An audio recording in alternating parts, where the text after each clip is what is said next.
Dossier du jour sur Médien TV Afrique. À l'occasion de la 6e édition de l'Atlantique Dialogue organisée ici à Marrakech du 13 au 15 décembre sous le thème l'Afrique dans l'Atlantique, le temps de l'action. J'ai le plaisir de recevoir aujourd'hui le directeur général du think tank, organisateur de cet événement, l'OCP Policy Center, Karim Lainaoui. Bonjour et bienvenue. Bonjour, merci. Alors tout d'abord, le thème donc choisi pour cette 6e édition est un appel à l'action, un peu à l'image de la COP22, Karim Lainaoui. Pourquoi l'action? Est-ce qu'il y a urgence aujourd'hui? Bon, peut-être vous dire très rapidement ce qu'on essaie de faire avec les Atlantic Dialogue. L'idée, c'est de porter le dialogue atlantique qui traditionnellement se passe entre les États-Unis et l'Europe vers le sud, et donc dans une perspective plus globale, et en même temps créer un espace dans lequel le nord rencontre le sud, invité par le sud. Donc et je crois qu'on a trouvé ce positionnement après 6 éditions intéressants et qui attire beaucoup de participants et d'intervenants. Alors pourquoi, pour revenir rapidement à votre question, le temps de l'action? Parce que comme on l'a vu ce matin sur la session sur l'état de l'économie mondiale, il y a reprise de l'économie mondiale, mais en même temps on est très en deçà des performances d'avant la crise financière de 2007-2008, et qu'on a le sentiment, de la même manière qu'après les très bonnes performances de croissance de l'Afrique aussi jusqu'à la crise sur une quinzaine d'années, qu'un second souffle est nécessaire et que c'est à portée de main. Et donc c'est pour ça qu'on a pris cette thématique pour la conférence, mais ça demande beaucoup de convergence et de partager les visions et de partager aussi des instruments d'action, notamment autour des questions de financement, de la transition énergétique, et que l'Afrique constitue une source importante de croissance potentielle pour l'économie mondiale, d'une base basse, mais qui ira croissante avec la transition climatique. Alors justement, on le sait, donc l'OCP Policy Center est un think tank. Il y a beaucoup de rapports qui sont publiés régulièrement, et justement il y a ce rapport de l'Atlantic Currents, donc les courants atlantiques de l'OCP Policy Center, qui a été présenté lors de cette première journée de cette 6e édition de l'Atlantic Dialogue. Pouvez-vous nous en présenter les principales conclusions? Alors, c'est un rapport, c'en est la 4e édition. C'est un rapport qui accompagne la conférence, qu'on fait avant et qui est présenté donc juste pendant la conférence. Globalement, on essaye d'identifier un certain nombre de thématiques importantes donc, dans le contexte de cet Atlantique élargi. L'une des thématiques importantes, c'est un peu, par exemple, de corriger le narratif sur la migration, qui crée beaucoup d'anxiété chez nos amis du Nord, mais qui est en fait un phénomène amplifié aussi par les dynamiques politiques internes de ces pays-là, et en particulier l'Union européenne, puisque c'est le continent voisin de l'Afrique, d'ailleurs très proche, et que le Maroc en est disons, l'un de ses points les plus proches. En fait, la migration se passe essentiellement en Afrique. Il faut savoir que 80% des flux migratoires de l'Afrique sont des circulations de personnes en Afrique, et qu'à peine 10-12% de ces flux se destinent à l'Union européenne, et qu'en même temps, compte tenu des dynamiques démographiques de l'Union européenne, ils auront besoin de davantage de main-d'œuvre. Il y a certains pays européens, dont par exemple l'Allemagne, sur les trends démographiques actuelles, se retrouverait être un pays de 20 millions d'habitants d'ici 60-70 ans. Donc c'est quelque chose d'impensable, une Allemagne à 20 millions d'habitants. Donc l'une des autres, donc on essaie de corriger un peu ces perceptions, et qui peuvent aussi, je dirais, poser le débat entre Union européenne et Afrique sur les mauvaises bases. Qui n'est pas un agenda positif, qui n'est pas un agenda avec une vue de l'avenir conjointe, etc. L'une des autres thématiques de ce rapport, c'est l'Amérique latine et l'Afrique, qui nous semble être une dimension très importante, et qui est une des marques de fabrique des Atlantic Dialogue, puisque c'est l'un des 4 continents, et on a ici à peu près 20% de participants d'Amérique latine, qui fait aussi l'originalité de la conférence. Donc essayer d'identifier un certain nombre de pistes de partenariat pour ces pays-là, notamment par exemple dans les matières premières, dans l'agriculture, Vous savez que les sols brésiliens, par exemple, qui est l'un des pays les plus performants sur le marché mondial en termes d'agriculture et d'agrobusiness, sont très proches des sols africains. Ils ont fait des progrès en termes de sciences et de technologies dans le domaine agricole extrêmement intéressants qui leur a permis d'avoir une révolution agricole, disons 2.0, ces 10-15 dernières années, oui. Et qui pourrait, si vous voulez, qui a un fort potentiel pour l'Afrique. Donc c'est un peu ces questions qu'on met à l'ordre du jour. Vous évoquez un point très intéressant, celui des matières premières, Kalimé Innaoui. Vous avez parlé de matières premières agricoles. Il y a les autres matières premières que beaucoup, en tout cas, perçoivent. Vous avez parlé aussi de perception. Je reprends beaucoup de vos termes. Il y a cette perception que ces matières premières sont finalement souvent une malédiction. Comment changer la donne aujourd'hui en Afrique? Deux choses.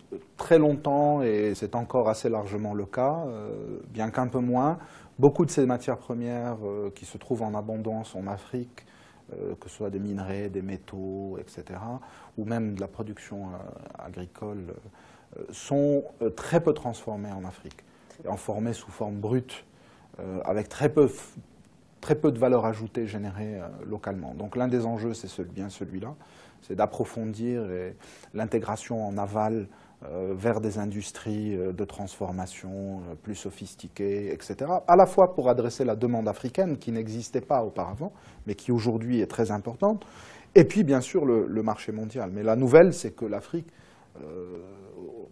dans les 10, 15, 20 prochaines années, consommera beaucoup plus de ses propres matières premières. Et je pense que cette question des matières premières dans sa gestion, de ce qu'on appelle, c'est une rente, sa gestion est complexe, si vous voulez, parce les prix des matières premières suivent des cycles par construction, très proches de celui du cycle de l'économie mondiale.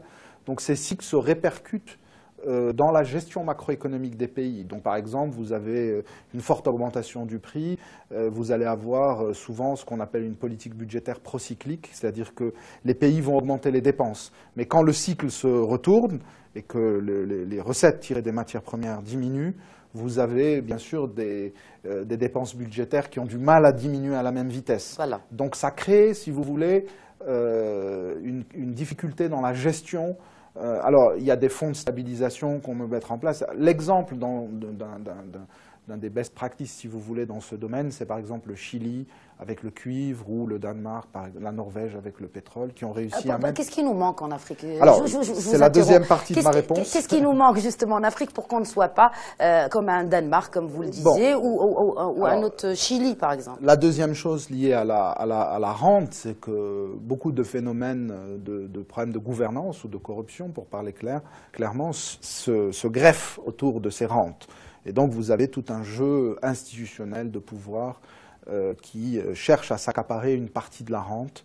Et donc, ça, c'est la force des institutions. C'est bien évidemment lié à l'organisation interne des pays. Et je pense que là, l'Afrique doit faire aussi ses devoirs, comme on dit. Donc, il est essentiel. Vous avez un pays en Afrique qui est un très bel exemple de réussite dans ce domaine, c'est le Botswana avec les diamants, qui a créé avec sa banque centrale un fonds, etc., dans une certaine transparence. Et puis de la même manière, il y a aussi une question intergénérationnelle. Pourquoi une génération 1 consommerait l'ensemble des richesses naturelles et n'en laisserait rien à la génération 2? Donc ça pose aussi une question d'équité intergénérationnelle dans les pays.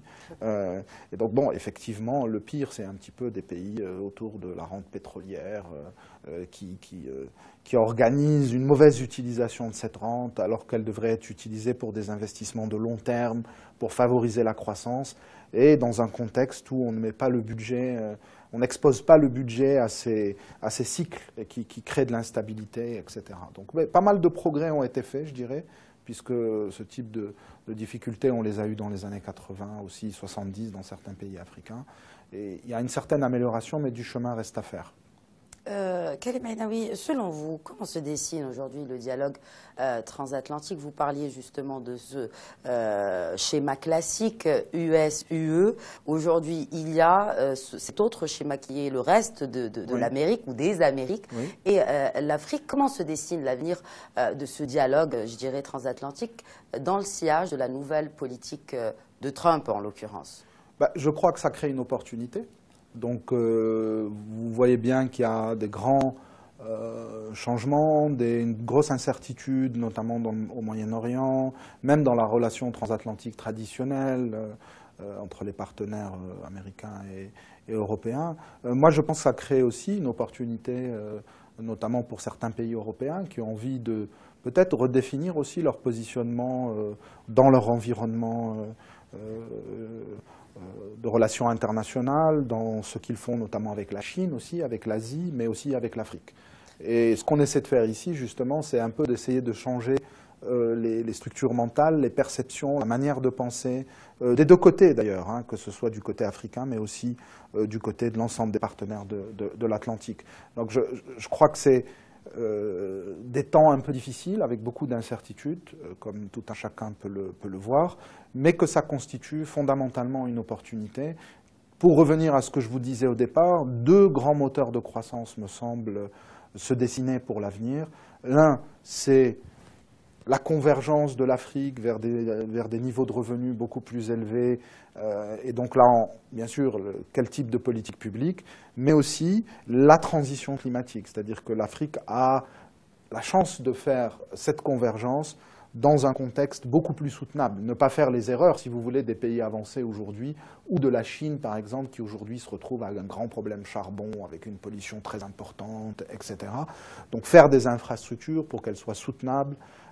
Et voilà deux grands moteurs de croissance et qui sont très intéressants aussi pour le reste du monde, avec des transferts de technologies importants, des investissements rentables qui peuvent se faire en Afrique.